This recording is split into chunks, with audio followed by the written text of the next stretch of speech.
રાજકોટમાં Jain sports organisation દ્વારા આગામી 20થી 26 એપ્રિલ દરમિયાન ક્રિકેટ ટૂર્નામેન્ટની 7મી સિઝનનું ભવ્ય આયોજન કરવામાં આવ્યું છે.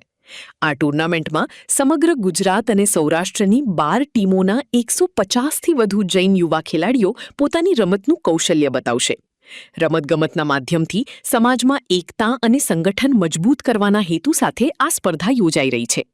આ આયોજનની વિગતો આપવા માટે જૈન સમાજના અગ્રણીઓએ ખાસ અબતક મીડિયાની મુલાકાત લીધી હતી. ટૂર્નામેન્ટના અંતે વિજેતાઓને ટ્રોફી અને પુરસ્કાર આપી પ્રોત્સાહિત કરવામાં આવશે. મારું નામ માનસ રૂપાણી.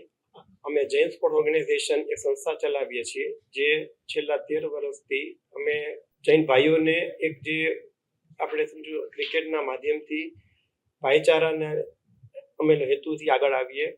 અને આ વખતે અમારે જેપીએલ આઈપીએલ ટાઈપમાં સિઝન 7નું અમે લોકો અત્યારે આપણે જે ટુર્નામેન્ટ લઈને આવી રહ્યા છીએ, જે સોમવાર 20 એપ્રિલથી લઈને 26 એપ્રિલ સુધી રહેશે. ગ્રીનફિલ્ડ ગ્રાઉન્ડ, આદર્શ માર્બલ, જામનગર રોડ. એમાં અત્યારે 12 ટીમ પાર્ટિસિપેટ કરે છે. 150+ પ્લેયર્સ પાર્ટિસિપેટ કરશે, જે અલગ અલગ શહેરોમાંથી અમદાવાદ, જામનગર, મોરબી, સુરેન્દ્રનગર, બોટાદ, એમાંથી બધા એ રીતના એ લોકો ભાગ લે છે. અને જે ટીમ વિજેતા છે એને અમે લોકો આપી ટ્રોફી આપીએ છીએ.